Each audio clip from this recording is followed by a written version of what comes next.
Welcome to the webinar, Indoor Air Quality in K-12 Schools, addressing the concept of layered risk amidst COVID-19. My name is Tracy Washington Inger, and I am with the U.S. Environmental Protection Agency's Indoor Environments Division, and I'm honored to serve as your facilitator. Before we begin, I want to let you know that all participants' phone lines are muted during the presentation portion of our webinar.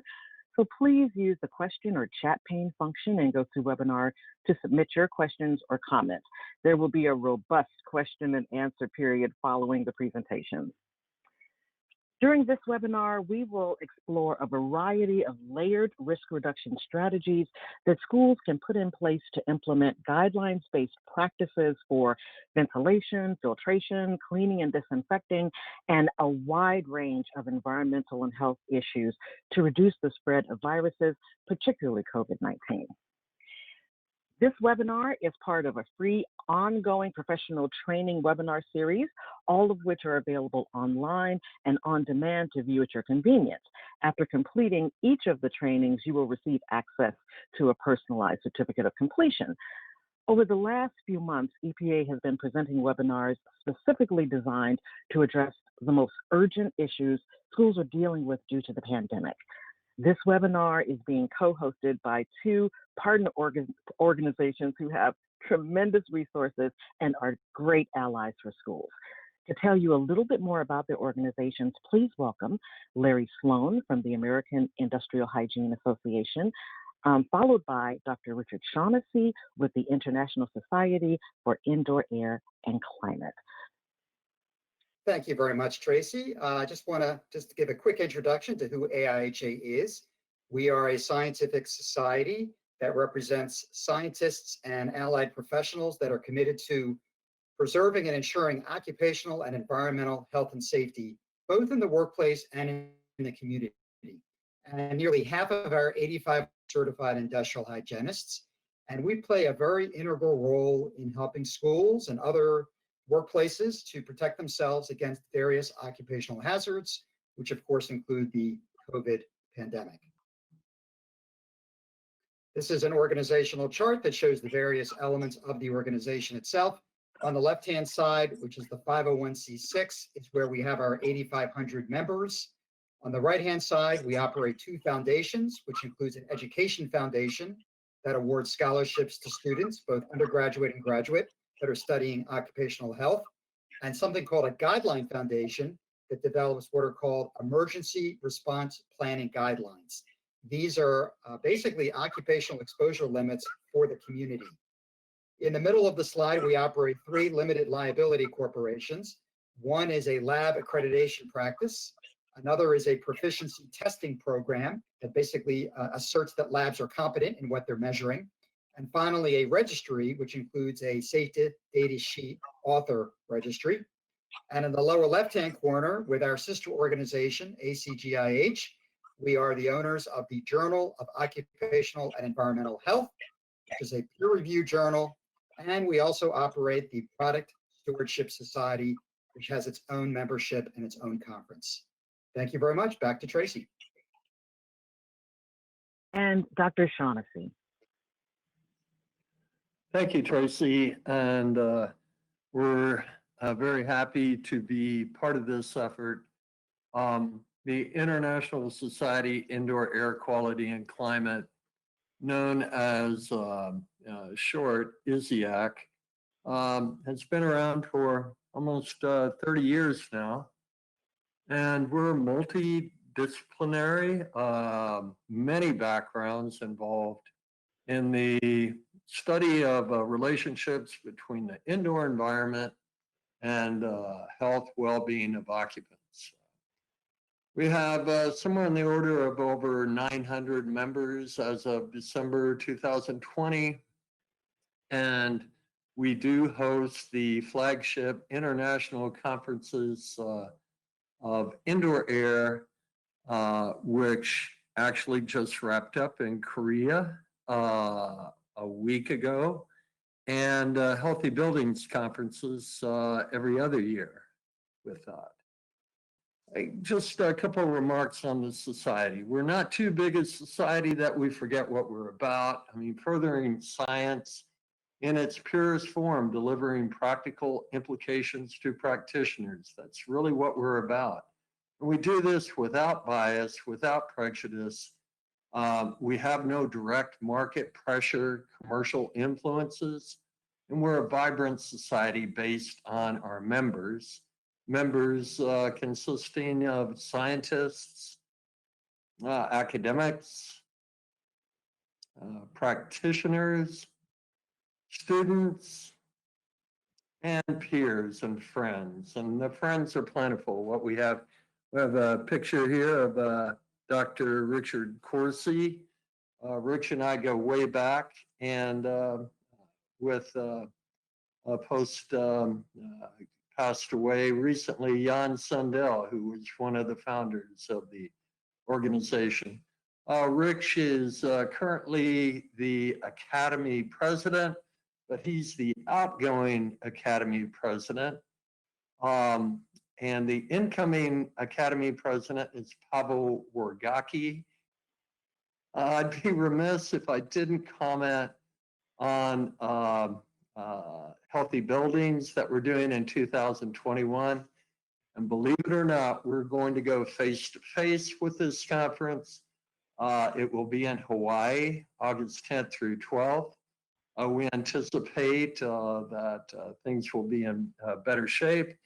And the whole theme is bridging the gap between research and practice. You can learn more at hb2021.america.org. And we encourage you to become members. It's one of the most affordable societies there is. And we have a great board. And also, I'd be remiss if I did not thank Martin Tauble of the Society for all the outstanding work he did to coordinate AIHA, ISIAQ, and link us with EPA for this presentation today. So thank you, Tracy, and looking forward to the entirety today. Thank you, Dr. Shaughnessy. Thank you, Larry Sloan. And, Dr. Shaughnessy, we're really pleased to be counted among your peers and friends and for you connecting us as well. Dr. Shaughnessy will rejoin us later when our featured speaker and our panel will be addressing the questions that we've been receiving from you in advance, as well as the ones that you will contribute today about safely managing the indoor learning environment, especially during a pandemic. But the questions we're hearing now are the same ones that we've been hearing these same questions from school stakeholders for decades.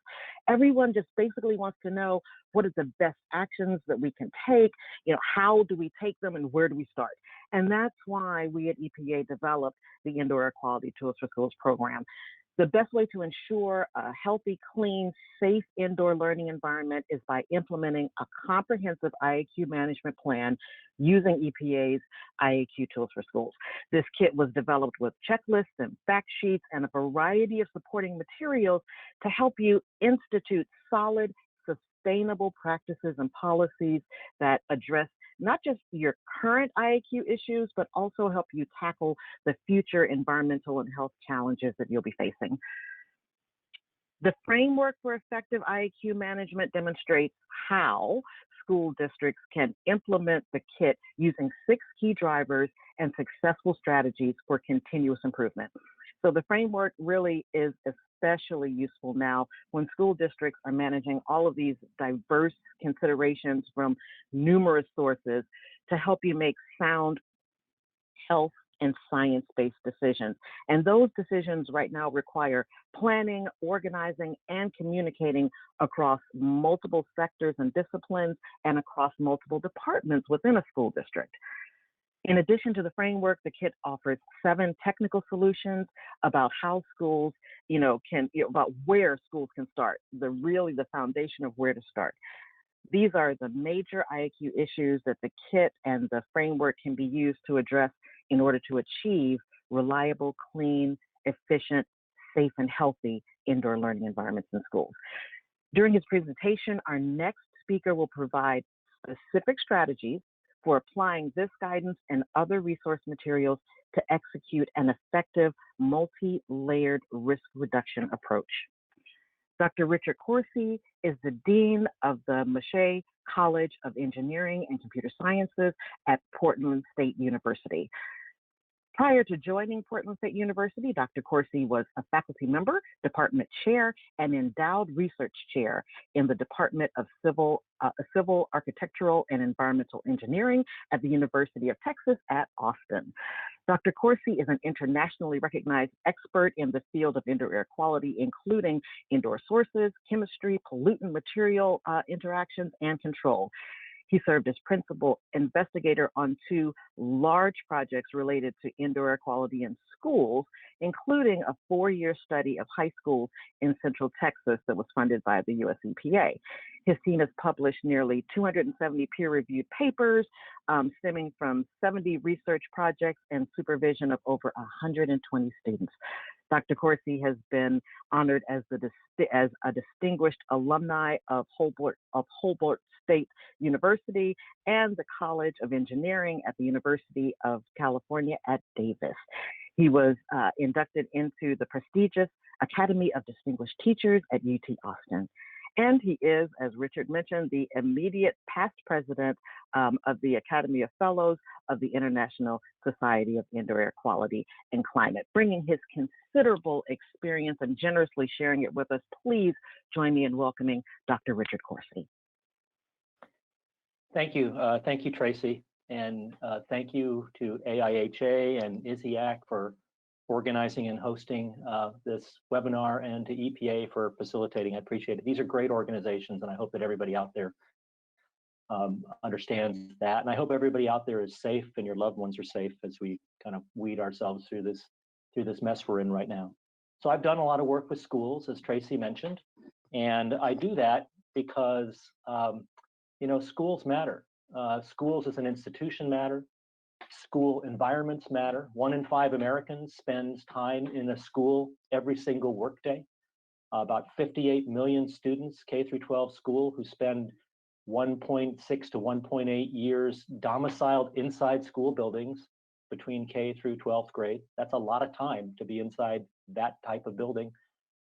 Schools are important for the mental, social, physical development of students. It's important that schools be open and students be there. But it's also important that schools be healthy for students because the school environment affects students' performance. It can cause illnesses, cause absences. There are about 3.7 million teachers who go to school every day, and a similar number of support staff, over 7 million total teachers and support staff. And we know that teachers, for example, have elevated work-related respiratory problems relative to almost all other occupations. We also spend a lot of money on every student that goes to school every day. So it's important that we do our best to keep schools open and keep schools healthy. I want to spend a little bit of time on some fundamentals that'll lead us into layered risk reduction for schools. It's important to understand the fundamentals. The first thing is to understand the sources of the SARS-CoV-2 virus and how we come in contact with the virus, et cetera. So the virus basically lives in a host, and the hosts are human beings. And the main source is an infected individual, the host. And we being an infector, emits particles that contain the virus while we're breathing, even when we're breathing, while we speak, sing, cough, a little bit of evidence that maybe flushing of toilets and the virus that exists in fecal matter can become airborne, and possibly resuspension of particles that contain the virus off of surfaces. It's very important to understand, there's a lot of confusion about this in the media. Viruses do not transport naked, right? They're embedded in particles that come out of the respiratory system of an infector. And those particles are a combination of mucus and saliva that dries fairly rapidly when it comes out of our body. And what we're left with is proteins and salts, et cetera, and little tiny viruses that are embedded in those particles. And a small fraction of the viruses that come out of our body, the body of an infector, are actually infectious viruses, maybe as little as 0.1% in many cases. So the virus is about 0.12 microns in diameter on average. It's, again, embedded in particles that are a lot larger than the virus. The particles that are emitted from the body range in size from anywhere from about 0.3 microns up to several hundred microns. When we get up to that larger range, we can see those particles in the air with the naked eye. The particle diameters are all greater than the virus. The particle volume is much, much greater than the virus. So if we take the volume of a particle and divide it by the volume of a virus, for a 1 micron particle, the volume is about 600 times that of the virus. For a 2.5 micron particle, 9,000 times the volume of the virus. For a 10 micron particle, almost 600,000 times the volume of a virus, right? So that's important to understand. Viruses do not transport naked. They're in particles, and the particles have much larger volumes. The particle size is important.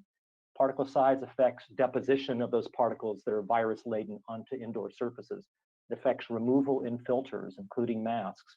It affects how many and where those particles deposit in the respiratory system of a receptor. So particle size is very important. There are 4 primary exposure pathways for us to become infected.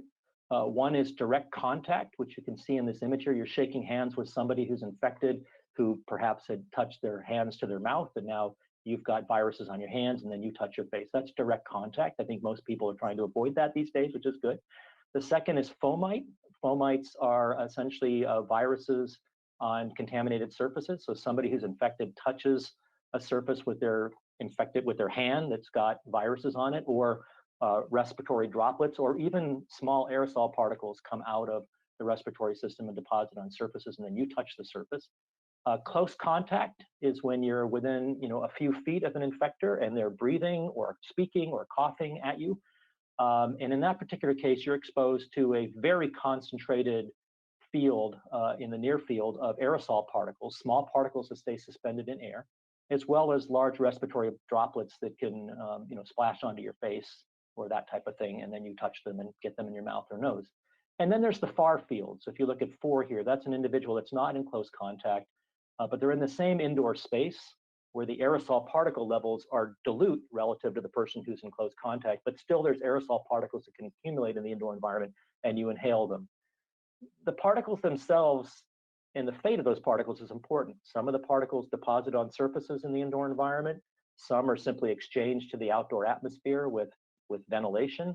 Some are controlled with portable air cleaners or centralized filtration systems, or the viruses in them can be inactivated with ultraviolet germicidal irradiation.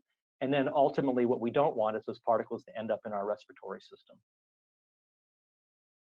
There is evidence of inactivation of the SARS-CoV-2 virus in aerosol particles. So as particles stay suspended in the indoor environment and there are infectious viruses in them, those viruses will inactivate over time.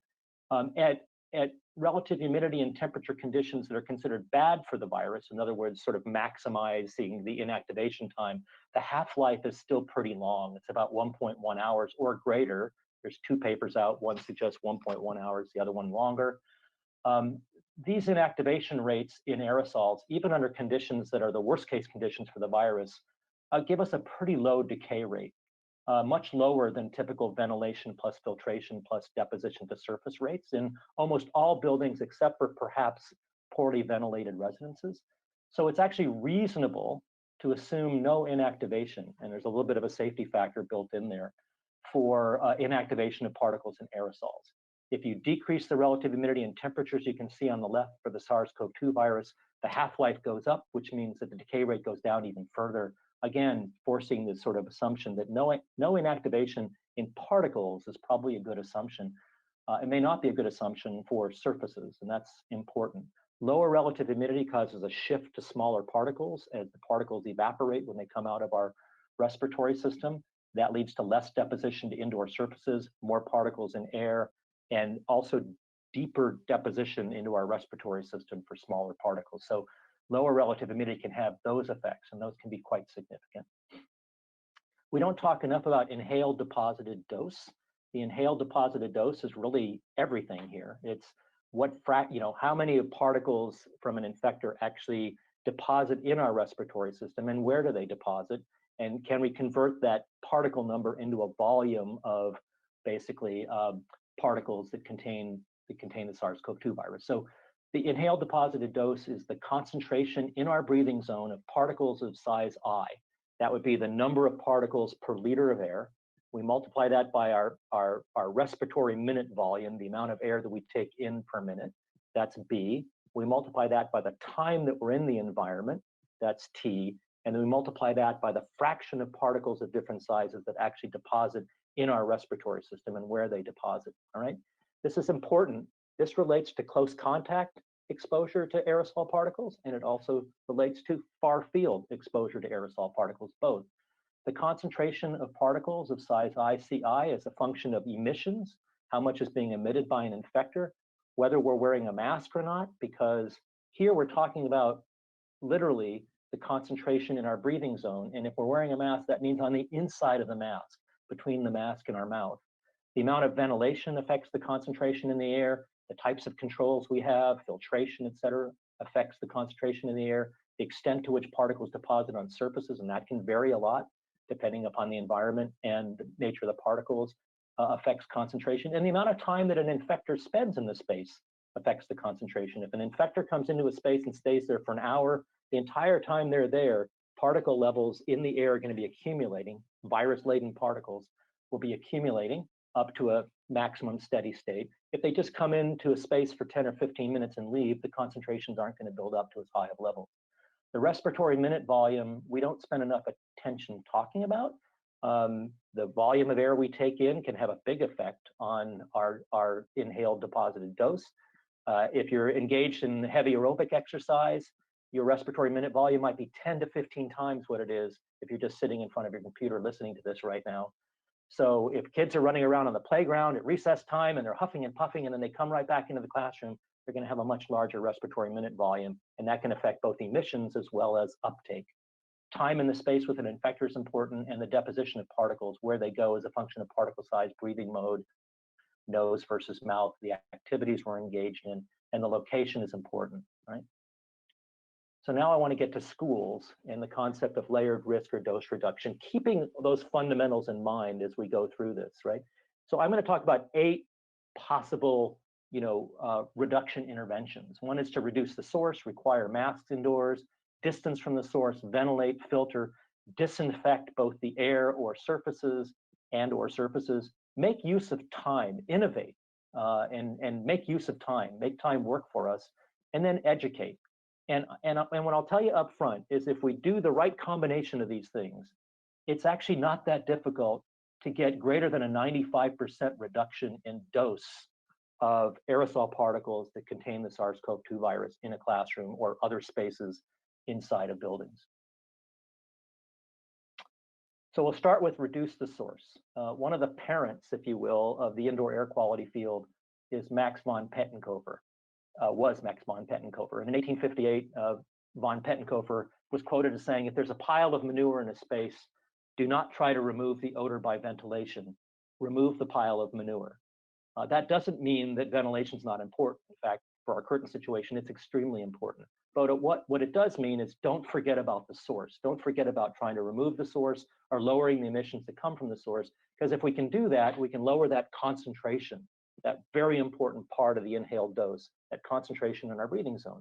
So we can remove sources with a testing program for, schools usually can't test students every day, but some schools can test students every week, some can test students who aren't feeling well, and so on and so forth. Test and isolate and remove the source.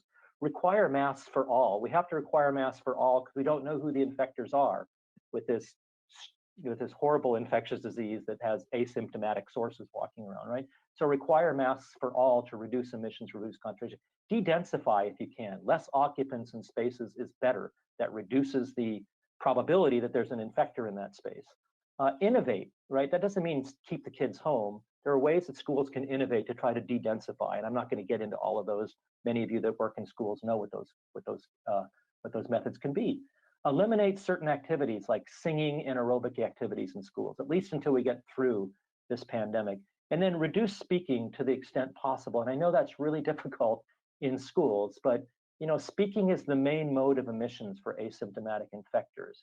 And I just want to say a quick word about that, right? So this is some results from a study by Asadi et al. At the University of California at Davis that shows the number of particles emitted per second while speaking. And it shows that as a function of the amplitude of speaking, the loudness of our voice. So what you can see on the right is the number of particles per second. And this is on a log scale. So it goes from 1 all the way up to 300. versus amplitude of speaking on the horizontal axis. And you can see as amplitude increases, the number of particles per second while speaking does increase. And this is for 10 individuals. The scatter here is for 10 different individuals. And you'll notice that the two up in the upper right-hand corner, these are kind of super emitters while speaking, that 100 to 200 plus particles per second while speaking, right? The middle plot here shows the number of particles per second as a function of particle size for different amplitudes. So the red dots are the highest amplitude, the loud speaking, and the lower brown dots is the softest speaking. What you can see in all these cases, no matter how loud the speaking is that the mode where you find the maximum number of particles coming out of our respiratory system when we speak is in kind of the 1 to 2 micron range. And the bulk of the particles are in the 0.5 to about 5 micron range. There aren't a lot of particles beyond 10 microns. For breathing, the numbers are about 1/10, about an order of magnitude lower than for speaking. Keep this in mind. Speaking is important. Speaking is, for asymptomatic infectors, the major route for emissions. I inserted a couple slides related to resuspension of particles. My team and my colleagues back at the University of Texas at Austin completed a 4-year study of high schools, a big field campaign, 46 classrooms measured for 4 days, 3 to 4 different times. So we got a lot of data on classrooms in high schools. And one of the things we noted in high schools was that particles that were 10 microns, PM10, 10 microns and smaller, we would see this interesting trend every single day in the classrooms. Not surprising, but this is a plot of PM10 mass concentration of particles as a function of time for one of those 46 classrooms for a 3-day period. And what you see, these lighter colored images on the plot are the outdoor PM10 concentration, and then the darker ones are the concentrations in the classroom. And you see this repeated trend over 3 days. The spikes that you see during each occupied day is when students come into the classroom, leave the classroom, or engage in certain activities in the classroom when they're moving around and resuspending particles from their clothing, from the floor, from their desktops, et cetera. You also see a spike at 8 o'clock, just about 8 o'clock every night. And that's when the custodial staff are in the classrooms, cleaning the classrooms, right? And so one question is, if there's freshly deposited, meaning same day particles that contain viruses on the floors or surfaces of the classroom, and they get resuspended, can that be a route of exposure to the virus? We don't know that, and there hasn't been good research done on that, but I think it's worth invoking the precautionary principle, and assuming that that's the case, I think custodial staff, when they're in cleaning classrooms at night, ought to be wearing masks, ought to be taking precautions because of that, and you can see those spikes during custodial time in the evenings here. We also found that resuspension of particles is much lower for vinyl comp tile than it is for carpet. Our studies in Texas suggest that about 20% of classrooms still have carpet. And so one question is, should we be removing carpet to reduce these kinds of impacts? It's also easier to disinfect and clean impermeable surfaces. The next step is to require masks, right? So we need everybody to wear a mask, universal mask wearing to capture the infector, to make sure the infector is wearing a mask. If the infector is wearing a mask, there's less emissions, so lower concentration. If everybody else is wearing a mask, then the concentration in their breathing zone is going to be even lower because the mask is going to remove some of the particles. There are dual benefits to masks. So for example, even if we have relatively poor masks and the infector mask captures 30% of the emissions and the receptor mask is 30% efficient at removing particles that get through the mask, the combination of 30 and 30 gives us a 51% dose reduction. That's pretty extraordinary for pretty lousy masks, right? I will take a factor of 2 reduction in dose with poor masks if everybody's wearing them. If we get to better masks, and they don't have to be N95, a lot of masks will give you 60% removal of emissions, 60% removal of particles that you're breathing in. Combined, that gives us an 84%, and that should be dose, not risk reduction, an 84% dose reduction. That's a pretty extraordinary step in layered risk reduction right there, everybody wearing masks. There are some situations where everybody's not going to wear a mask. If the children are eating lunch inside the classroom, they're all going to not have their masks on. It's important, if you can, to have lunch outdoors, if possible. If not, have a very quiet lunch where nobody speaks while they're eating indoors.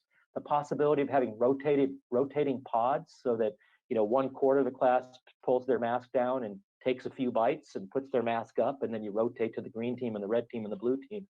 In that particular case, only 1/4 of the students would have their masks off at any given time. Have fun with it. Right?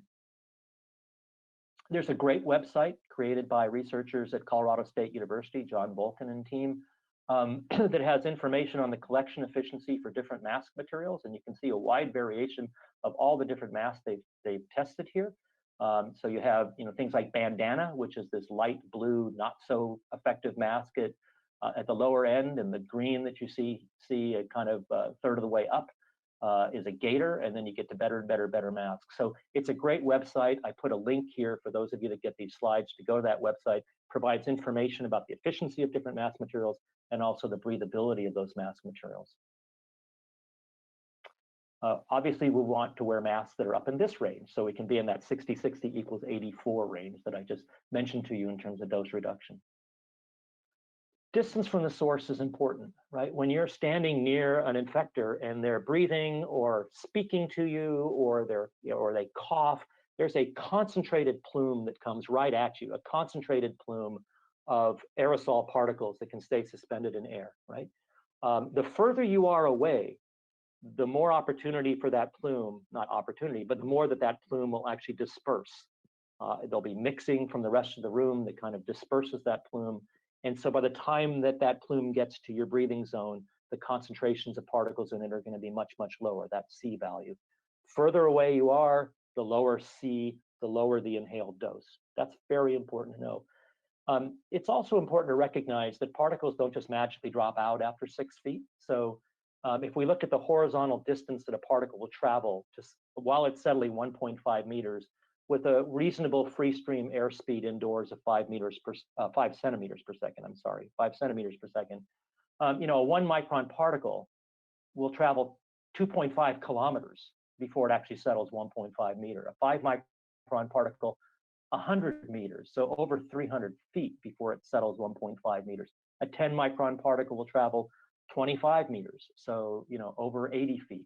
20 micron particle, 6 meters, about 20 feet. And you have to kind of get up to 50 to 100 micron particles before they really start settling out relatively quickly.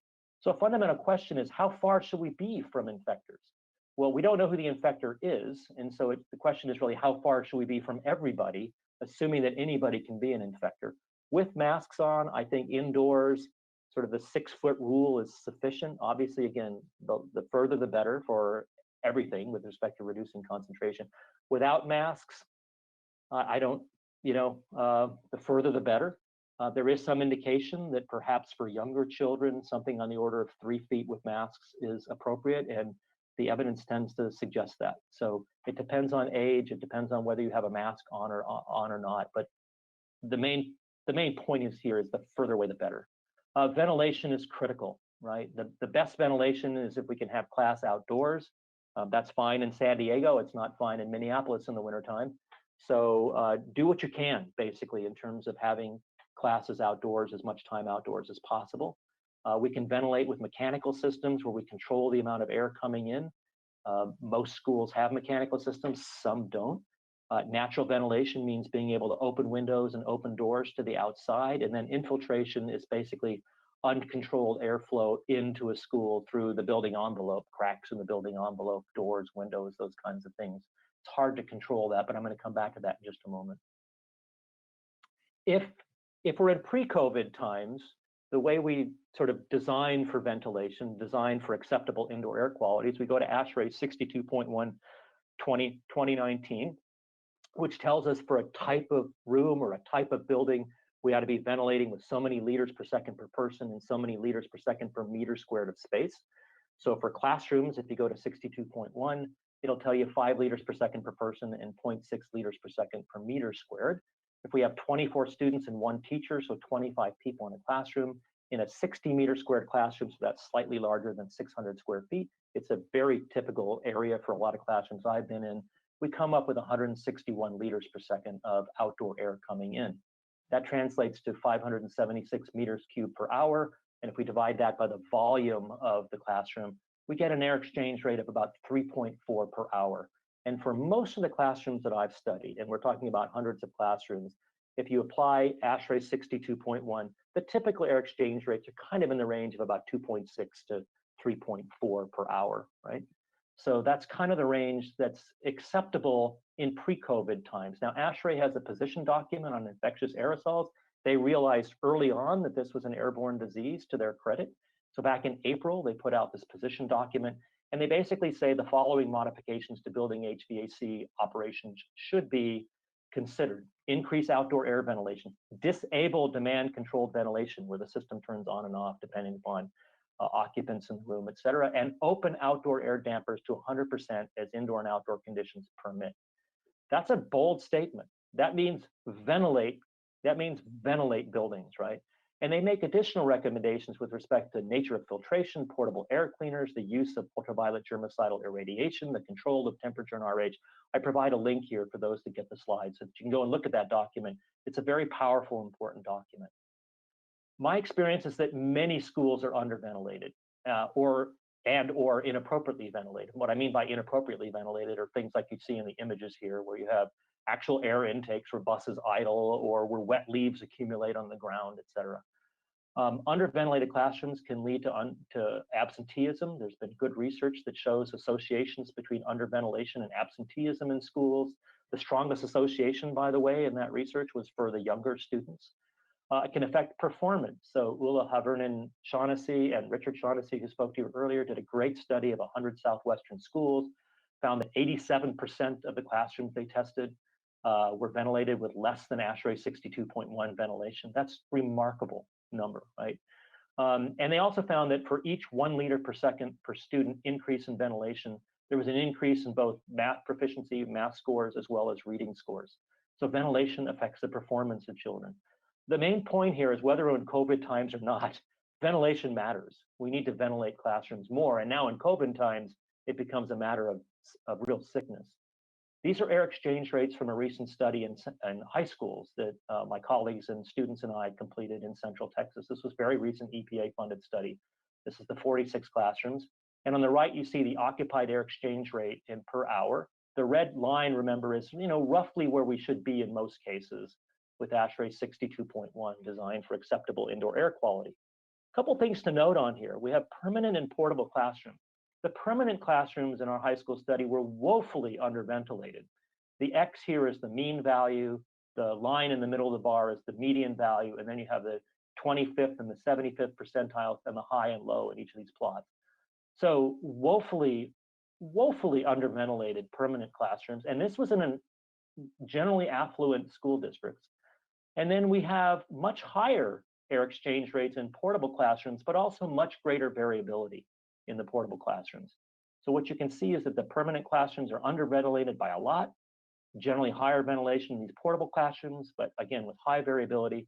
The portable classrooms are directly connected to the outdoors. So as outdoor conditions change, as wind kicks up, you get more infiltration into portable classrooms, but portable classrooms also afford teachers the opportunity to keep doors open, to open windows, et cetera.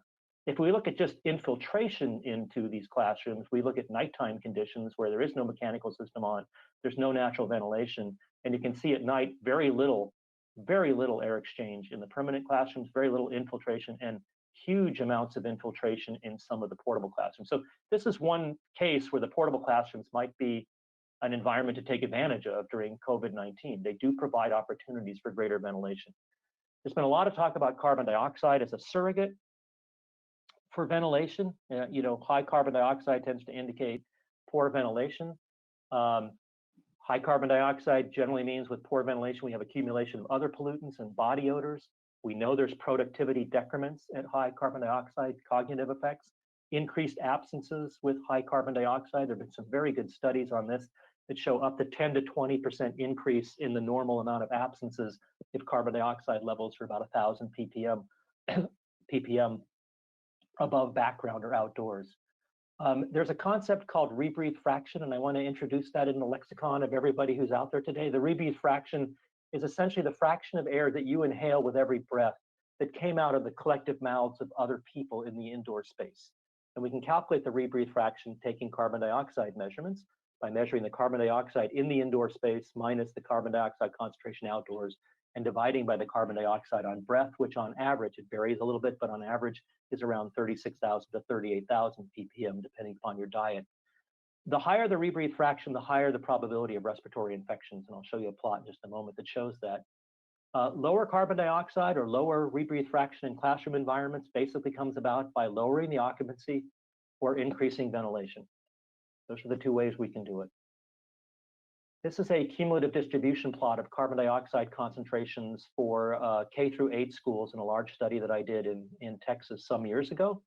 CO2 concentration in parts per million on the vertical axis. And then the horizontal axis is the percent of the vertical axis that's less than this value. So if you look at the median, 50%, and you go up to the average CO2 from 115 classrooms, these are daytime average, occupied day averages, and you go from 50% up to the green line, you'll see an average of about 1,300 ppm as the average CO2 concentration. That means 50% of classes are less than that and 50% are higher. And then you'll see for the peak concentration over 2,000 ppm as the median. If you look at the 80% numbers, we see that 20% of classrooms, all right, 100 minus 80, 20% of classrooms had average CO2 more than 2,000 ppm. That's average over the entire occupied day. And 20% had peak concentrations over 3,000 ppm. If you looked at the worst case classrooms here, the peak CO2 concentration rebreathe fraction is 13%. That's huge. Every breath you take with a rebreathe fraction of 0.13, every breath you take contains 13% of the volume of the air that you inhale. It contains something that came out of other people's mouths in space. And the average rebreathe fraction maximum was 0.075, 75%. These are just extraordinarily high rebreathe fractions. And I gave you some statistics down below on the median rebreathe fraction, the median peak rebreathe fraction. These are too high, as you'll see in just a moment, for typical classrooms. Woefully underventilated. These are rebreathe fractions from our high school study.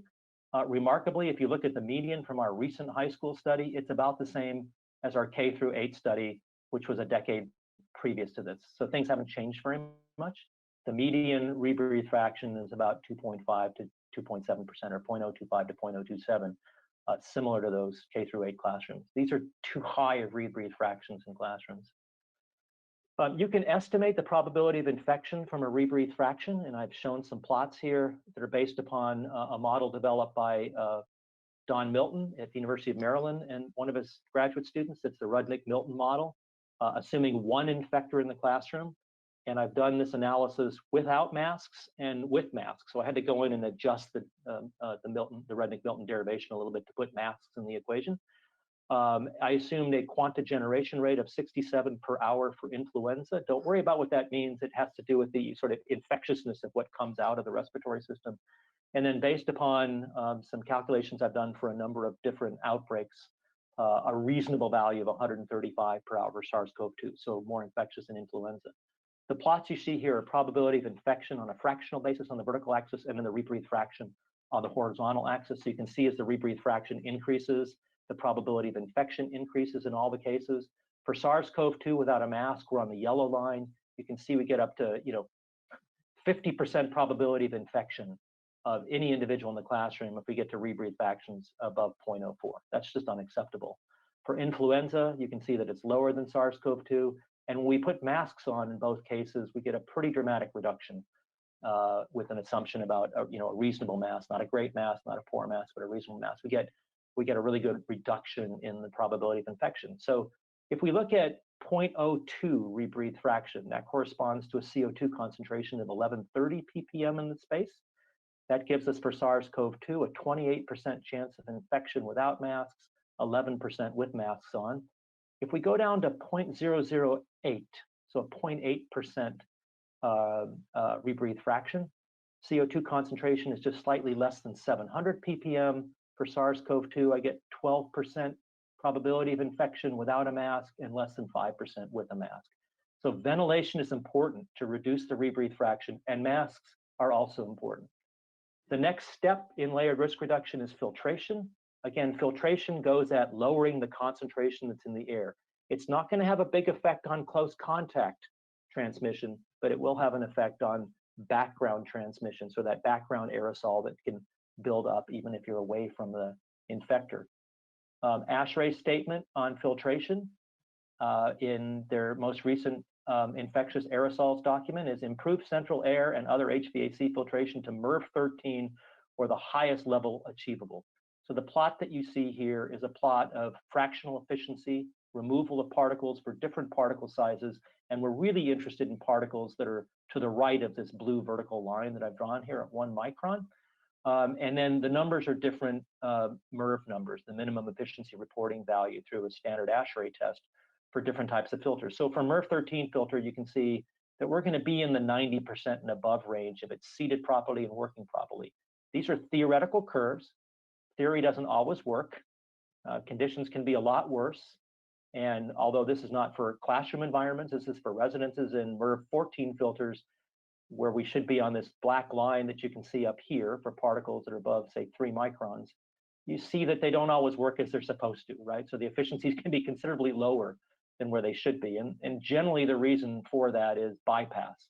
So you get crimps and openings and filters, and the air basically doesn't go through the filter, it goes through the bypass. It's really important to inspect for bypass in all the systems. This is not a MERV 13 or 14 filter, but it is a filter that we observed in a school that in a high school that we studied in Central Texas. So you want to avoid bypass. Portable air cleaners have received a lot of attention. I want to spend a little bit of time on this. So the proven technology for portable air cleaners is HEPA-based portable air cleaners. HEPA stands for high efficiency particulate air or arrestor, depending on who you speak with. The key to selecting one of these is a metric called the clean air delivery rate, or CADR, which oftentimes will be on the package, will be online while you're looking for one. The clean air delivery rate is essentially the single pass removal efficiency. What fraction of particles are removed when they go through the filter, multiplied by the volumetric flow rate through the filter. There are some portable air cleaners, and I don't want to get into them, that have very high single pass removal fractions, but extremely low volumetric flow rates. And so while they may be efficient in terms of single pass removal fraction, they're ineffective in terms of cleaning the air, especially relative to good HEPA filters. Example, if our removal efficiency is 0.5 and the flow rate's 500 cubic feet per minute, then our clean air delivery rate's 250 cubic feet per minute. There have been some really good publications on the range of values for CADRA. This is a paper by Richard Shaughnessy and Rich Sextro from a number of years ago. And the Association for Home Appliance Manufacturers actually certifies portable air cleaners and gives you clean air delivery rates for different types of particles. And it's worth actually looking for that when you purchase one. If we wanted to convert a clean air delivery rate into an equivalent air changes per hour, in other words, how much equivalent outdoor air would I have to bring in to get the same bang for my buck as I get from a portable air cleaner? We take the clean air delivery rate and we divide it by the volume of the space. So if the volume of the space is 600 square feet times 8-foot ceiling height, 4,800 cubic feet, and our clean air delivery rate is 300 cubic feet per minute. Again, this is a standard, sort of a standard size classroom. The ceiling might be a little bit low, but not too bad. The equivalent air exchange rate for the standard classroom would be about 0.0625 per minute, or if we multiply by 60, 3.8 per hour. I want to stress that one good portable air cleaner in a reasonable sized classroom can effectively double, sort of equivalently to doubling a typical ASHRAE 62.1 air exchange rate in a classroom. So they can be quite effective. If our air exchange rate's 2 per hour and we use this air cleaner, that we add to 2 per hour, 5.8 per hour, 3.8, so we get 5.8 per hour. We plug into a steady state equation, dropping deposition to surfaces. We see about a 66% reduction in particle levels in the classroom by going from 2 to 5.8 per hour in a portable air cleaner. If we add that to masks, which give us a 64%, say, risk reduction for 40% effective masks, just the mask and just the portable air cleaner give us almost a 90% reduction in dose of particles, just those 2 layers. And I'll wrap up with filters by saying that filters do have microbiomes. We know that fungi grow on filters. This is actually an image of a filter cake in a high school in Central Texas, which needed to be changed out years ago. It's got some really nice, interesting white growth on it. So microbiomes can exist on filters. Respiratory viruses have been found on filters. It's important to take precautions when changing filters, whether they're central filters or in portable air cleaners. Don't agitate the filters when they're being removed. Wear a mask, wear goggles, gloves, hand hygiene, and bag it. Keep that in mind, all you facility folks that might be removing filters. Disinfect air and surfaces. So we're almost done with the layered risk reduction. When I talk about disinfection of air, I mean using ultraviolet germicidal irradiation, which is a proven technology, and I think we haven't talked about it enough. It can be very effective at inactivating viruses in airborne particles. The problem with it, if there is a problem, besides making sure that people don't come in contact with it or look directly into the UV radiation, is that facilities folks in schools tend to be much more familiar with filters than they are with UVGI systems. But it can be really effective, and I think it's something that we should probably spend more time thinking about moving forward. Disinfection of surfaces. You know, there's a lot of cleaning of surfaces with lots of different chemicals right now in schools. Concerns are residual chemicals, reaction products that actually might form, worker exposure to the chemicals and the reaction products. I show here some results from a study that one of my PhD students did a number of years ago, where we used in a large chamber a thermal breathing mannequin as the person doing the cleaning in different positions, stand-up position, bent over positions, etc. And what you see on this plot is the ethanol concentration, which we use as a surrogate in the breathing zone. That's the dark blue line that you see. And in the well-mixed remainder of the chamber, the room that the mannequin was in the exhaust of the well-mixed room. And we see about a 7 to 10-fold increase in the breathing zone relative to the background while cleaning. It's important that when rooms are being disinfected, that they're well ventilated, etc. We know that work-related asthma is associated with cleaning products. There have been good studies on that. So those that are doing the cleaning need to be careful. Make use of time. If we make use of time, we can lower concentrations, we can lower our breathing rates indoors, we can lower time, obviously, and all of that plays to lowering dose. So what that means is reducing continuous time indoors. Take more breaks to go outdoors, whether they be mask breaks or whatever you want to call them. Reduce time with masks down at lunch. When kids are out on the playground and running around and exerting themselves and breathing heavily, have a calm down period before they come into the classroom. That'll reduce their breathing rates. It'll reduce the uptake of aerosols into their respiratory system, as well as reduce emissions. And also realize that when students and teachers are out of the classroom and there's nobody there, it gives time for the classroom to cleanse itself of aerosol particles that are in the air. So this plot actually shows you the time to 95% decay of aerosol particles in the air as a function of this parameter beta, which is a combination of ventilation and filtration in the space. So when you're out of the classroom, schools should continue to ventilate that classroom and continue to exert filtration on that classroom. And if we can get up to 6 or 7 values of beta, 6 or 7 per hour, which is reasonable with ventilation and a portable air cleaner, we're talking about 20 or 30 minutes to cleanse the classroom of all the particles in the classroom, almost all the particles. Lastly, educate. This is something that a lot of people that are listening in do for a living, but I think it's important that the entire school community, from parents to administrators and even students, understand many of the elements of what I just talked about. Target modes of communication. People absorb information in different ways, some from friends, some from watching cable news, some from reading the paper, some from hearing from friends, etc. Obviously, information in English and Spanish and maybe even some other languages, depending upon where you are.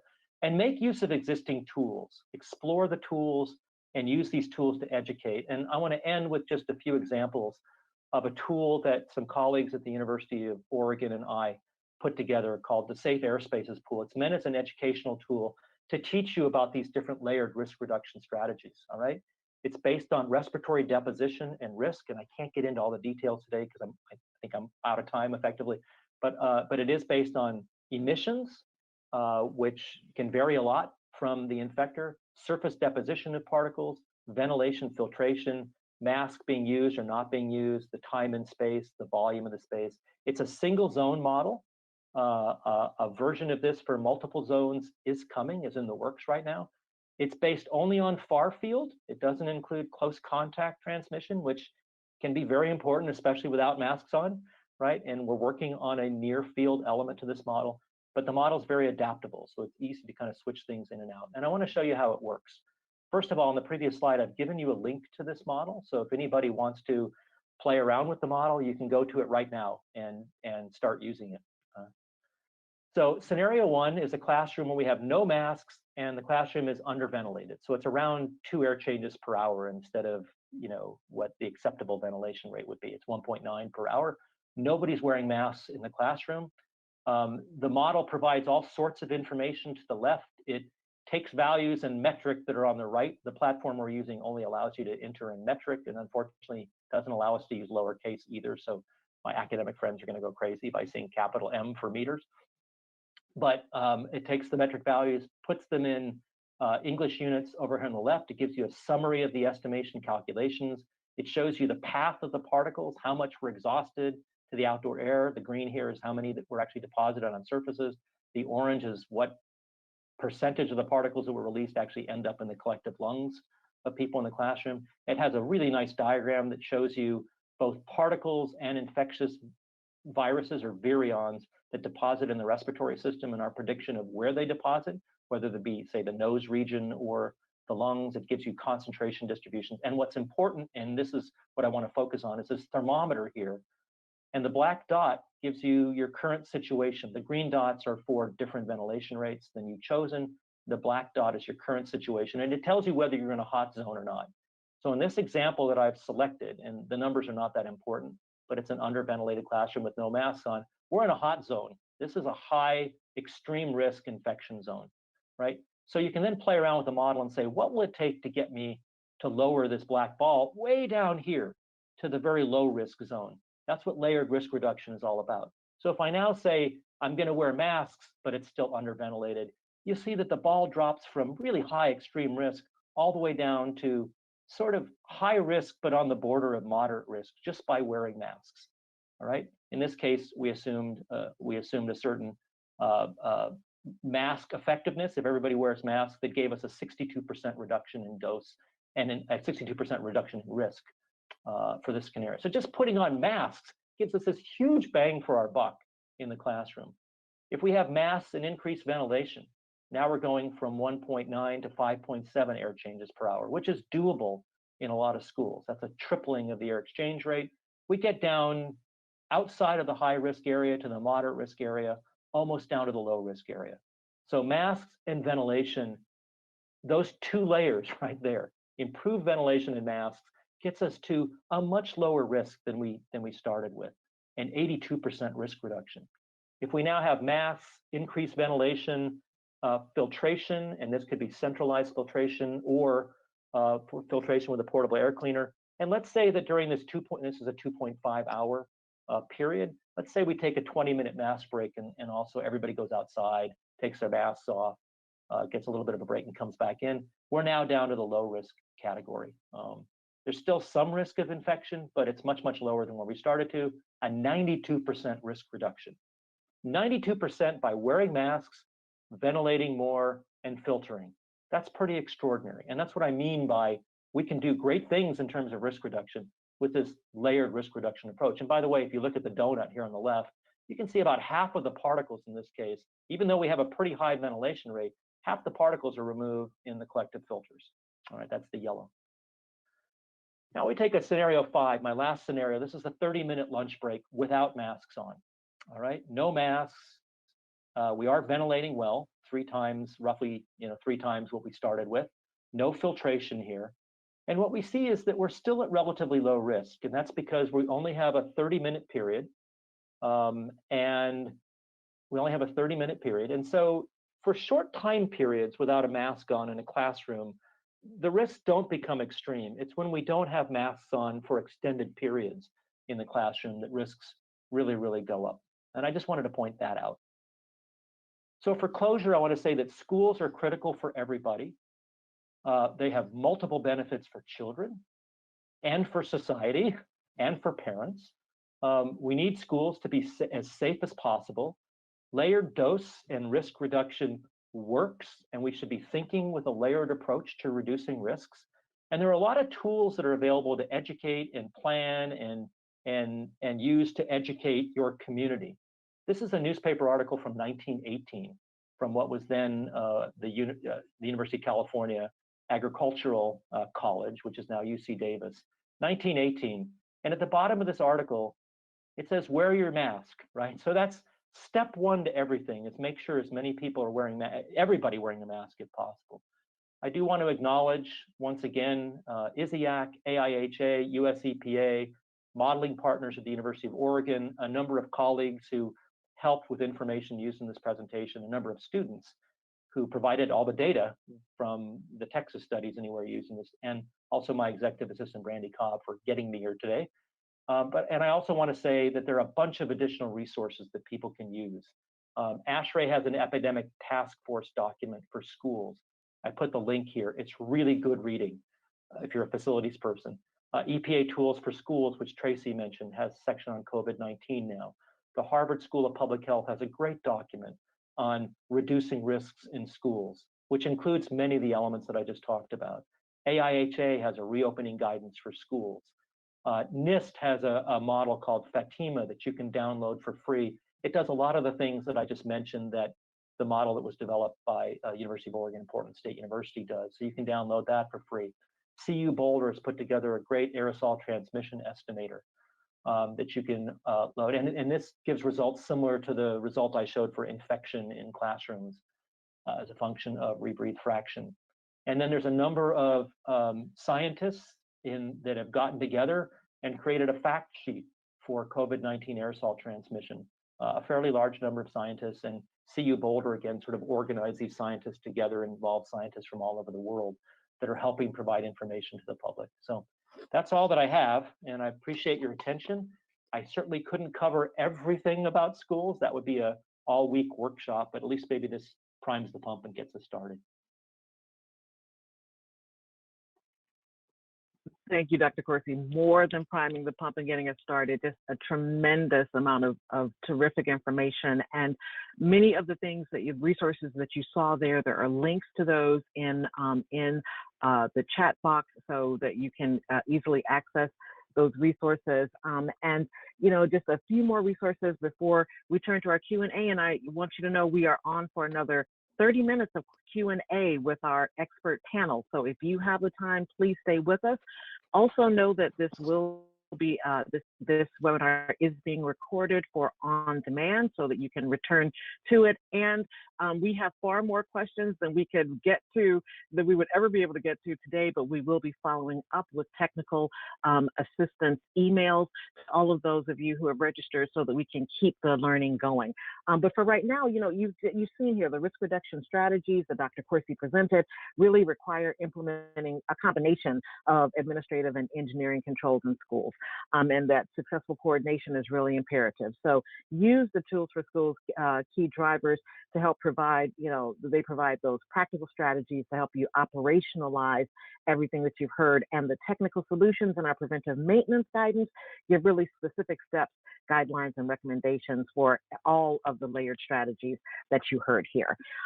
Additionally, EPA has provided guidance and resources to help respond specifically to COVID-19, including, the frequently asked questions webpage that we have is constantly updated. EPA has also released List N of registered antimicrobial products for use against COVID-19 with additional information about how to check products against that registration number and that list.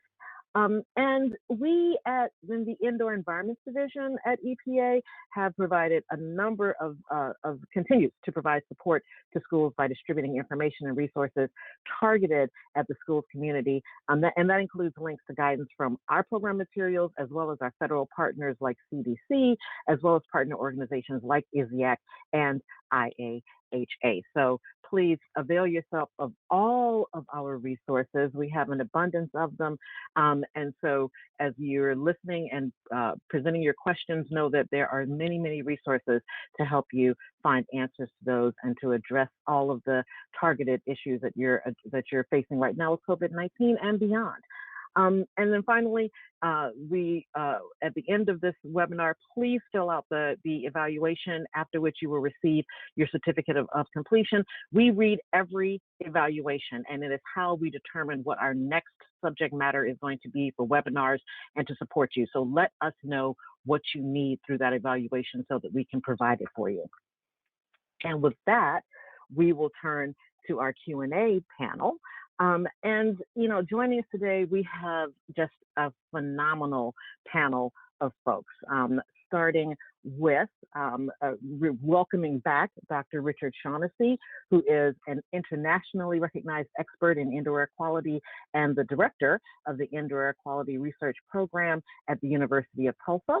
Dr. Shaughnessy is known for his research in indoor air quality, environmental quality, and measurement systems in buildings and facilities, and he maintains global research collaborations, especially with researchers in Finland and Scandinavia. Joining him is Dr. David Kraus, who is the founder of Healthcare Consulting and Contracting, or HC3. He is a certified industrial hygienist and toxicologist with more than 25 years of experience in public health, occupational hazard assessment, and indoor air quality. He's a nationally recognized expert in risk reduction, workplace exposures to pathogens, and hazardous chemicals, and indoor air quality and mold. Recently, he ended his tenure as the chair of the AIHA Indoor Environmental Quality Committee and has coordinated their efforts to develop guidance on reducing the spread of COVID-19 in the workplace through engineering controls and effective cleaning and disinfecting.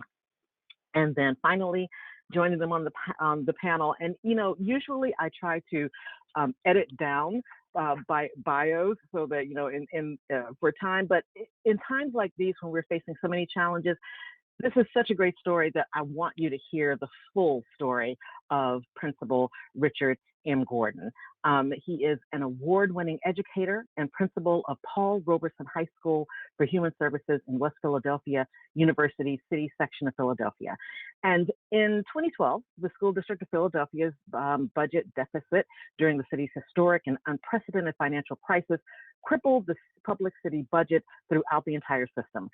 The School District of Philadelphia's plan to close approximately 30 schools in total over a 2-year period aimed at balancing the school district's budget, targeted mostly disadvantaged Black and brown children hailing from the city's poorest neighborhoods in North and West Philadelphia.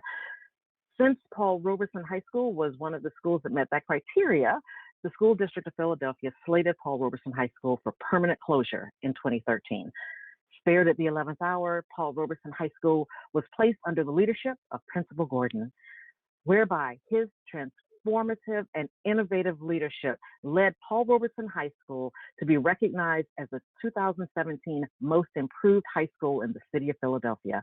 With a 100% minority population, 95% African American, and a 100% school poverty rate, Principal Gordon is credited with developing a model college and career readiness program and for achieving a 95% annual graduation rate when the city rate is 70%. In 2019, the Pennsylvania State Department of Education recognized Principal Gordon for Paul Robeson High School becoming a high progress school, removing it from the state's academically high needs, lowest performing schools list. Principal Gordon has received approximately 29 national, state, and local awards, honors, and accolades since 2017 for his work at Paul Robeson High. Recently, Principal Gordon was named the 2020 Pennsylvania State Principal of the Year and the National Association of Secondary School Principals 2020 National Principal of the Year. In these times, we need a good story about great leadership at the school level like we have from Principal Gordon. So thank you so much for joining us on the panel. I'm going to go ahead and invite our panelists to share their webcams as we go into our Q&A. And we received just a ton of questions in advance of this webinar, as well as while the webinar was going on. And so, I'd like to turn to some of those questions now, and a lot of them are falling into some very similar buckets, right? Basically, people really want to know, again, what are the best things we can be doing? How do we know that we're doing the absolute best things, right?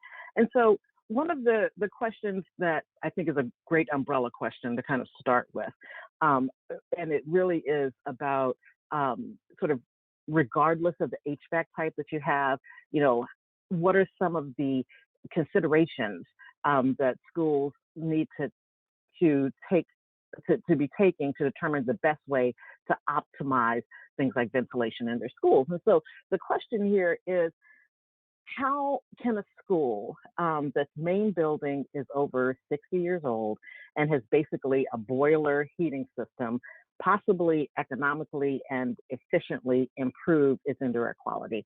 I'm not sure how we can accomplish this without huge expenditures to install new and modern HVAC systems. So, Dr. Shaughnessy and Dr. Coursey, I know you guys have been in schools across the country dealing with this very kind of question even before COVID-19. But, and it's going to be certainly particular to each school and each school district, but some of the considerations, given the variety of ventilation systems that people have or don't have, what should they be thinking about in terms of being able to, economically, efficiently, and quickly make some important changes?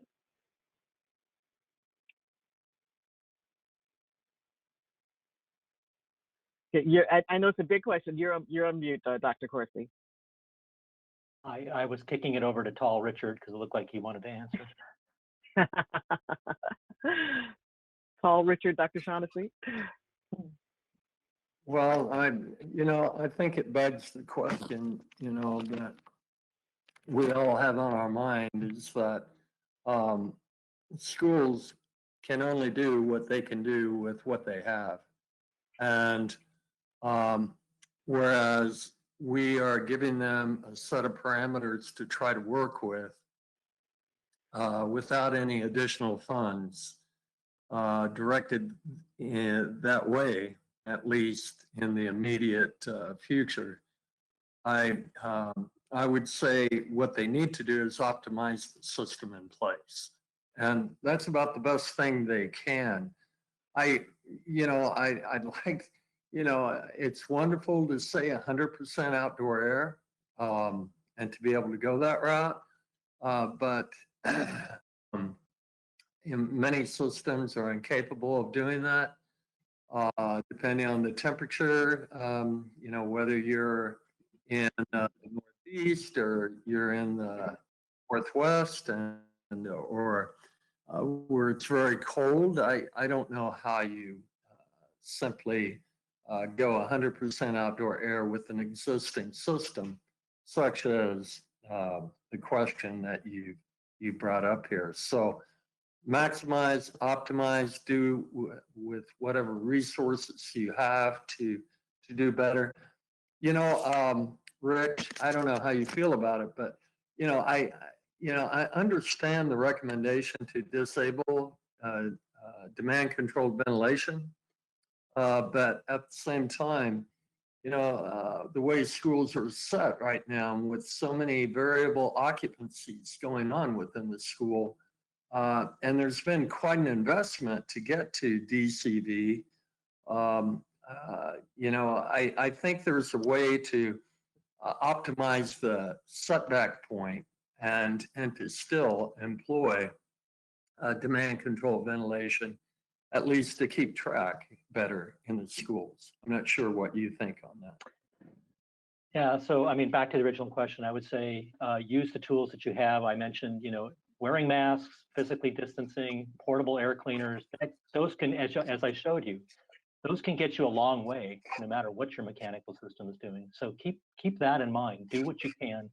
With respect to Richard, I think what we want to do is ventilate as continuously as possible, if we can, right? And that does mean disabling demand control. Doesn't mean rebuilding the system. It just means disabling the existing system. That's the ASHRAE recommendation, and I would do that if possible. Even when people are not in the room, we want to ventilate, because remember, we want to get rid of whatever virus-laden aerosol particles are suspended in the air in that space when people are out of it for 30 minutes or 45 minutes or an hour.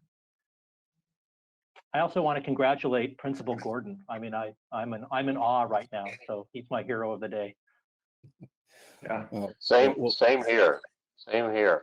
I would like to just throw in there that this for most people is drinking information from a fire hydrant. I mean, this is a lot of information to take in, and discerning what's practical and doable from what can be done is a tough thing. And I've worked with Richard for many years and have evaluated many schools, and I concur that most are ill prepared to have ventilation systems that can effectively reduce the risk of disease spread. They were never designed to do that to begin with, and we're doing the best with what we have. I will throw in there as a practical matter that in-room HEPA filtered air cleaners, and they come in all shapes and sizes, can make a significant impact, and AIHA has certainly made that recommendation, but there are some nuances, and people need to be aware that placement is important. You got to run them. You usually have to run them on high. There's noise involved, and some, this is not something you put in the corner. Don't put baby in a corner. You need to put these in the middle of the room where they are making the biggest impact. So those are some practical things to think about, and don't hesitate to reach out to your engineering facilities as well as local consultants. I know industrial hygienists are in communities throughout the United States, and certainly endeavor whenever possible to provide pro bono advice and guidance to their local communities, including schools. If I may, Tracy, I'm sorry. Yes, Principal Gordon, please. Thank you. So I think that the panel is right. Unfortunately, we are just in a position where we just have to use what we have available to us to the best of our ability based on what the science actually says. I do believe strongly that despite the challenges, we're going to get through this. But I'm hoping that this entire experience, once we do get through it, is that we start to take a look at how we can start using the science to really start to impact and influence policy.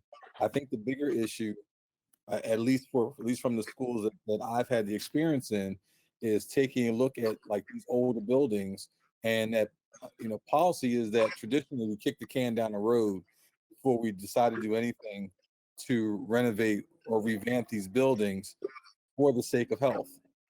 These respiratory issues have been going on pre-COVID for a very long time, and a lot of times the can gets kicked down the road. I know for Philadelphia, for example, one of the challenges that we've had is that we kicked the can down the road so much now that the bill has now piled up to be about $5 billion on what it's going to cost to renovate all Philadelphia buildings.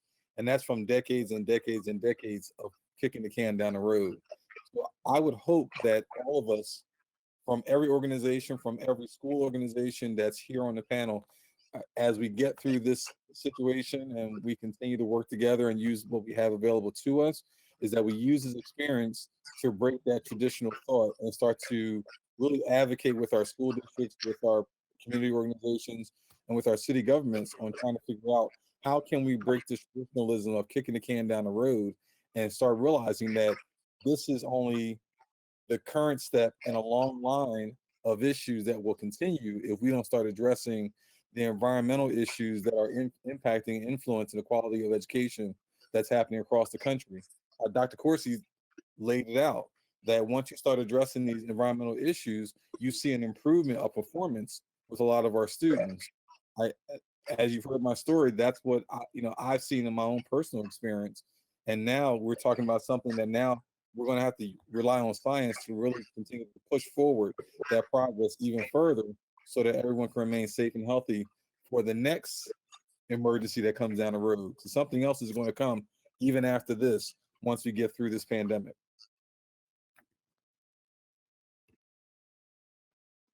Principal Gordon, you're so right. And for years, that has been, the thing that I know this panel and my colleagues at EPA, we've been really addressing is this need to attend to deferred maintenance. I would again refer people back to especially our new preventive maintenance guidance tools, because there really are checklists and strategies there that help people do just what you're talking about.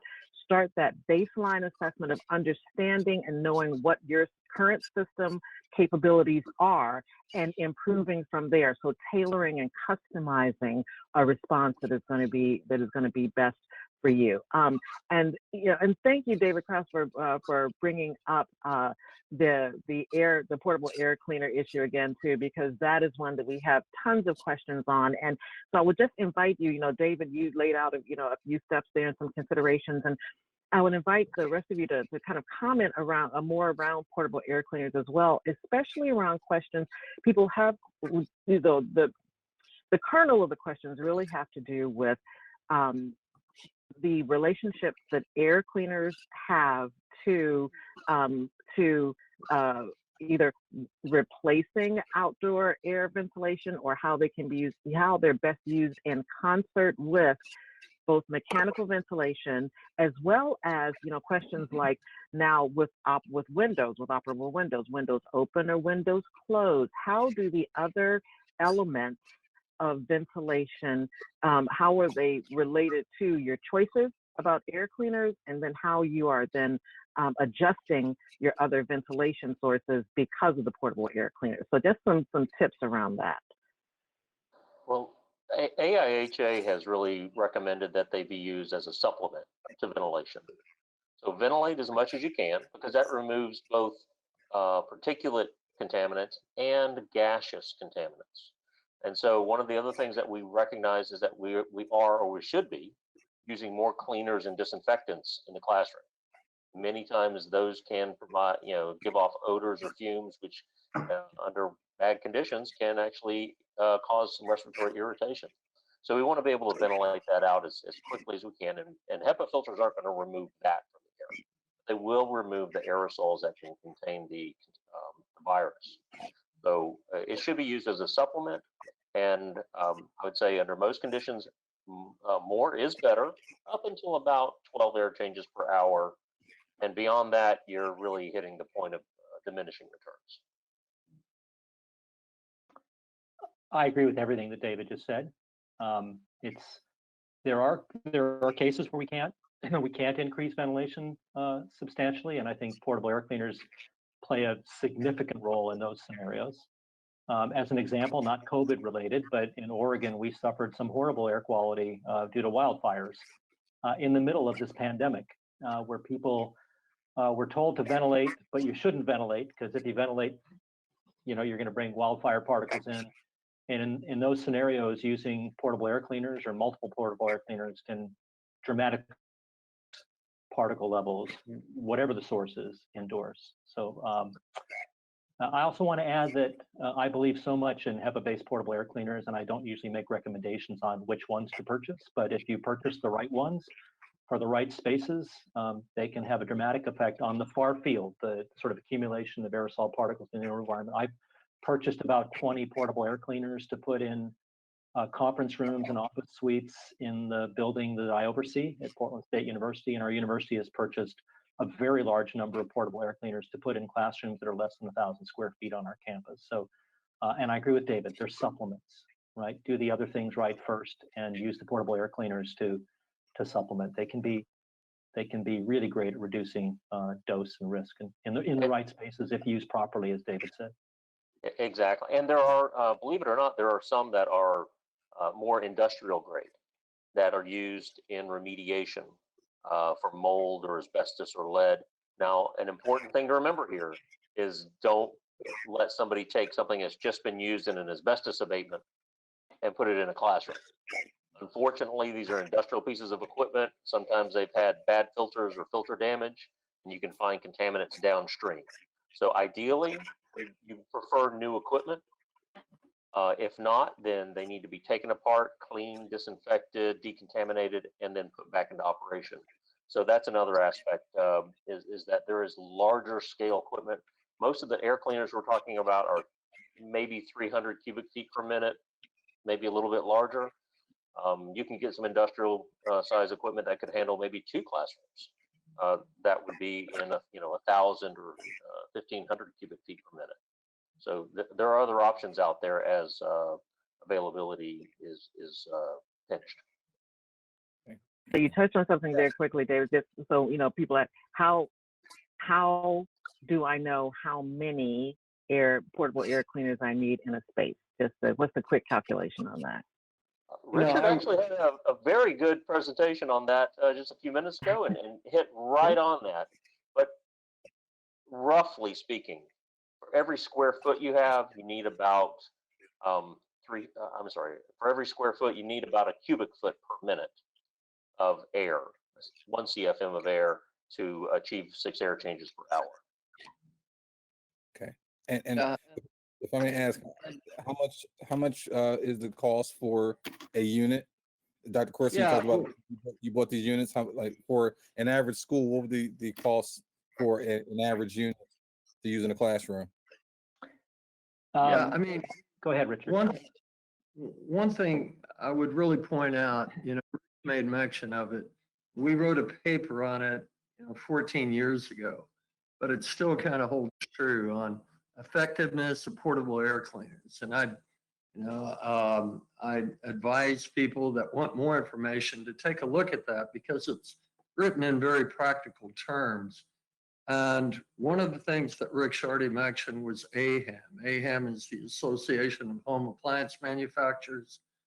And right there on the seal, it will tell you the square footage that the air cleaner is set for. And actually, according to that, how they do that calculation, that is to afford an 80% reduction from conditions prior to use of the air cleaner, reduction in particles. So a couple of things there. I would pay attention to that. You can, something that has airflow of about 300 cubic feet per minute is rated upwards for 300 to 400 plus square feet. And so with that, you very well might need 2 in a classroom, and you ask the cost. If you're only looking at HEPA, and tried and true, HEPA is a good way to go. I'm totally in sync with Rich that, it's not, it's not, there's nothing new about it. It's been around since the development of, the Manhattan Project in the 40s. But the point being that they're affordable. You can buy one, just HEPA by itself, that would accomplish 300 cubic feet per minute. Typically, you can find them on the order of $150 a unit now, and they're pretty affordable. It's for schools. I would not advise getting a portable air cleaner for every classroom. I think it's unmanageable and they can't afford it. If you had the money, great. But if you have situations, of course schools do, where you don't have the ability to ventilate and you have limited opportunity to bring in outdoor air, portable air cleaners are a perfect scenario to put in under those conditions to supplement, not as the solution, but again, it's a supplemental approach and it's a good one. Yeah, and I would add that even if the space you have is larger than the space in the box, so that means not 80% effectiveness at reducing particle levels.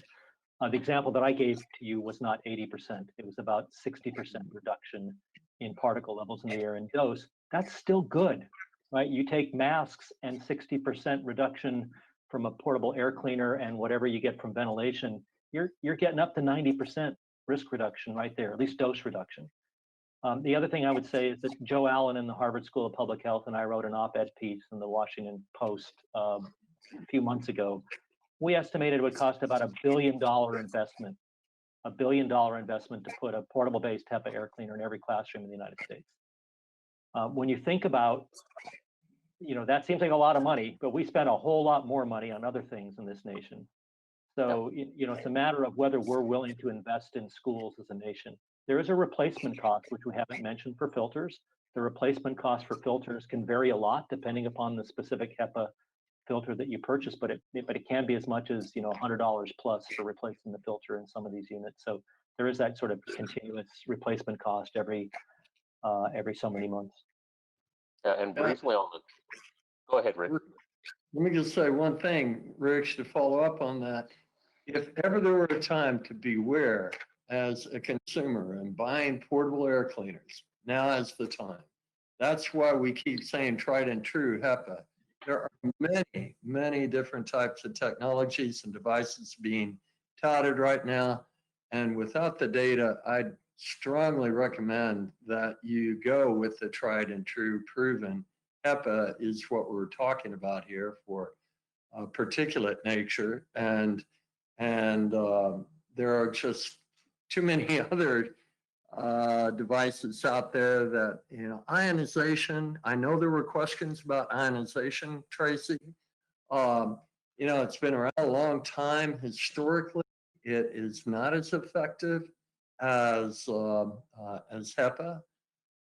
We've tested many air cleaners and shown that to be the case, but there are many different types as well.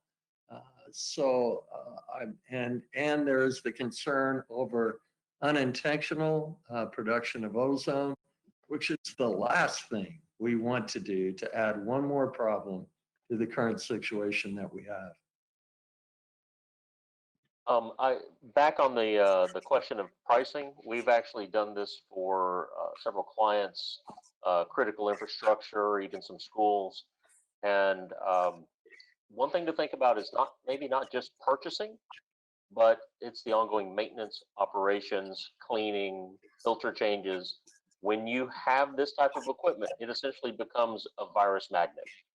And whoever is dealing with it, if the motor breaks, if the plug gets damaged, if the filter has to be changed, that person now needs to be protected appropriately. And sometimes it's best to contract that out or put that into a lease agreement. We did look at this for some schools, and it broke down to essentially $1.39 per day per student. Now that more than covers the cost of purchasing it. It's also maintenance and operations, filter changes throughout the year. In the big scheme of things, you add that up to all the students and all the days in school, and that's a very large number. But when we think about it, it's also less than bus fare in most cities. It's half the cost of the cell phone that sits in these kids' pockets. So a little bit of policy readjustment may be appropriate. Yeah, and to add to that, sort of a practical aspect when changing filters, and I did mention this on one of my slides, that you have to take precaution when you're removing the filters. And my suggestion is to turn the unit off on a Friday at the end of the school day, let it sit all weekend collecting no air, and then change it on a Monday. That gives a whole weekend for viruses to inactivate on the filter, and will reduce the amount of infectious viruses if there are some on the filter itself. This is all just tremendous information, and I recognize that we're past our 1:30 time, but we still have nearly 900 people on the line. And so if you will indulge me for just one more question, because I think that this gets to the sort of how do we know, and the making the case for a lot of the interventions that we're talking about. Principal Gordon talked about the difficulty of getting people's attention and getting their money and getting their action before this. But so the question is around understanding, helping schools understand how the metrics and the indicators that they should be looking for to determine whether or not their efforts are being successful. So certainly there's lots of questions here around CO2, but also here's a question that says, to provide a report on IAQ status in real time, what items do you recommend be measured or logged, and what are their order of importance? Do you see PM 2.5 levels as an important measurement, CO2? Also, do you recommend continuous measurement and logging, or is an intermittent manual method acceptable? So what should people be looking at, and how? Yeah. So I can address the particle question. I don't think that's a good metric. I mean, if you take a cubic centimeter of air in a classroom, a volume the size of dice that you would throw if you go to Las Vegas. That cubic centimeter is going to have on the order of 3,000 to 5,000 particles in it, right? When you look at a liter, it's 1,000 times that. The amount of particles that come out of an infector's mouth is absolutely dwarfed by all the other particles in that space. And so looking at particle levels is really not going to tell you much about the amount of infectious particles in the air. On the issue of continuous versus intermittent, if you really want to understand things like rebreathe fraction during the occupied day, it needs to be a continuous measurement with a data logger. But I'll let David and Richard weigh in on those issues too.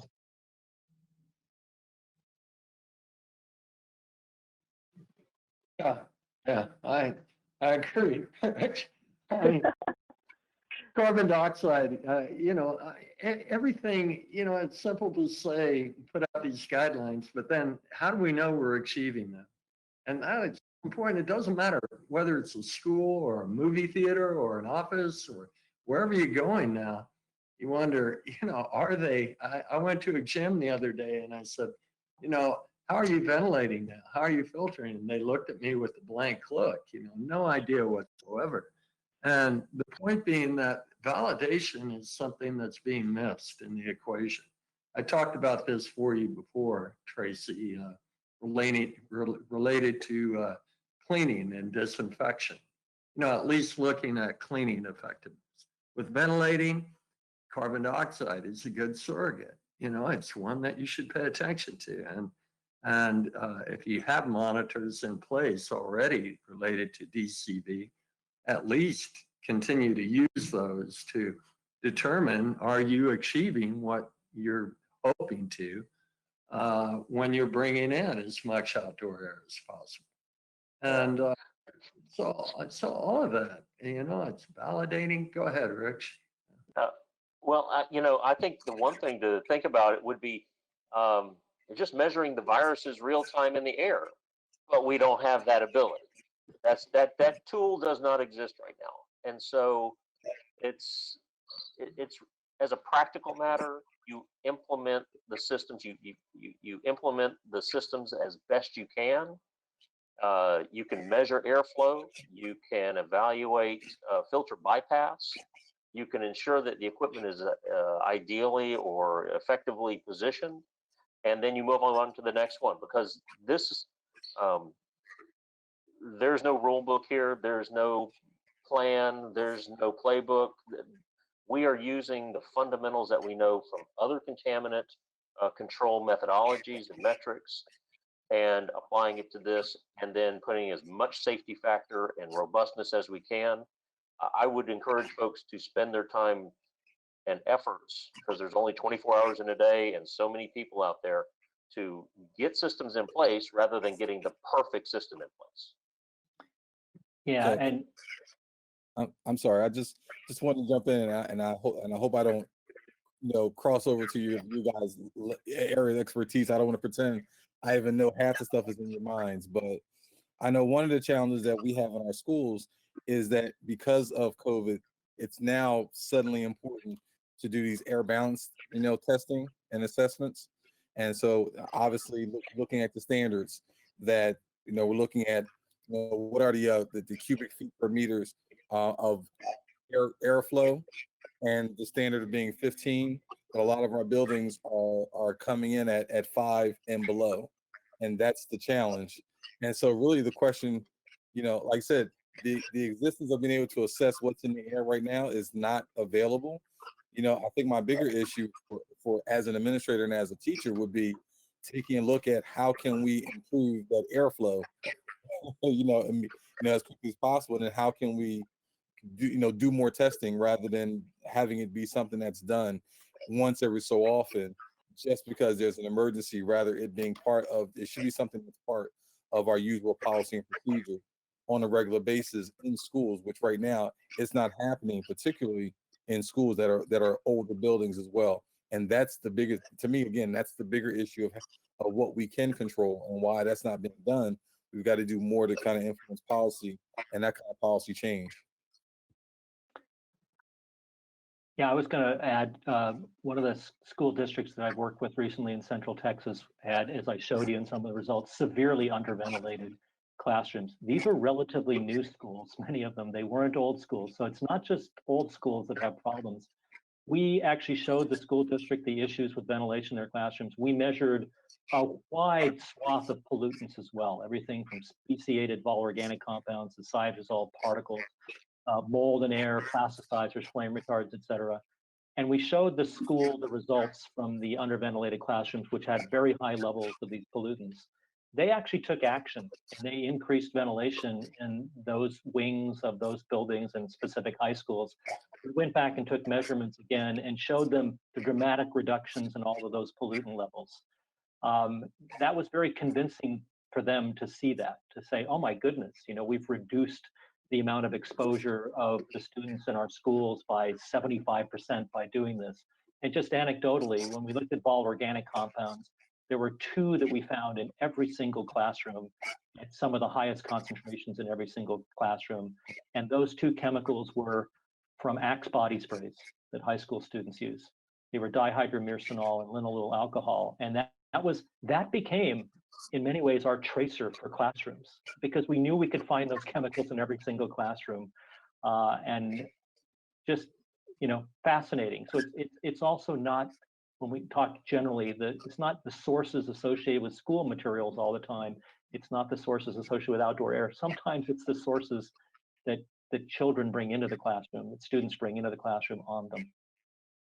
And Richard, I'd like to add in here that efforts to conserve energy, comply with often local, state, federal mandates for energy conservation are in opposition to occupant health, especially during this pandemic.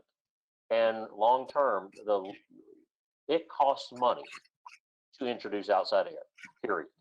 There is no magical way of doing it without it costing money, either in better equipment, energy and heat recovery systems, or just heating and cooling and dehumidifying that air that's coming in.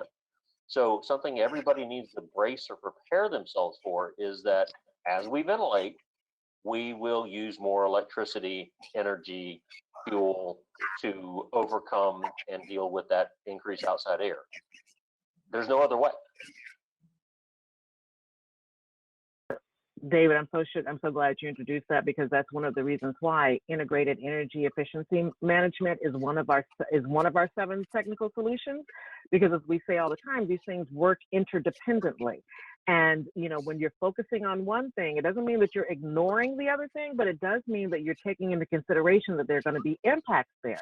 And so you're absolutely right that there are likely to be some short-term impacts on your energy recovery and your energy efficiency, but it's not some Faustian choice that we're making here. It's not some, dichotomy that I can't have one if I'm going to have the other, but you do have to be looking at how they are working in relationship and what's taking primacy at any given moment, and how does that affect the other strategies that you're employing. You guys, I could do this all day, and apparently so could about 800 of you who are still on the line with us. But we are going to have to close things up for today. Please know that Dr. Richard Shaughnessy, in the past few months, this is the 3rd webinar that he has attended for us. We have webinars that go deeply into cleaning and disinfecting, into ventilation, and into the larger issues associated, especially with the pandemic right now, but also the questions that you're asking about, assessing and how do I know and what do I do. We have a plethora of webinars for you to dig into with experts like you're seeing today, as well as school district champions like you've heard from Principal Gordon sharing their experiences. So please avail yourself of those resources and know that we will be following up with continued resources based on the questions that we received from you today. So allow me now to give just our deep gratitude to our expert panel, to Dr. Richard Corsi, to David Krause, to Dr. Richard Shaughnessy, and to the fabulous Principal Richard Gordon. Thank you all so much for your time, talent, and treasure today. I look forward to continue to be in conversation with you as we continue to support schools throughout the nation. And as everyone has said here, we are going to get through this. We do know the things to do. We do know how to do them. And when we put them in place, it's not going to affect just the pandemic times we're in, but a sustainable change for the health and well-being of students and staff in schools across this country for a long time to come. Gentlemen, thank you so much for your time today. All of you on the phone and who joined us for the webinar, thank you so much as well. And we will continue to be in support of you as we go forward. Everyone have a great day. And we'll see you in Hawaii in August. In August, right. God willing, and the creek don't rise. We will see you in August. Thank you. Thank you. Thank you for your work on this as well, Tracy. My pleasure.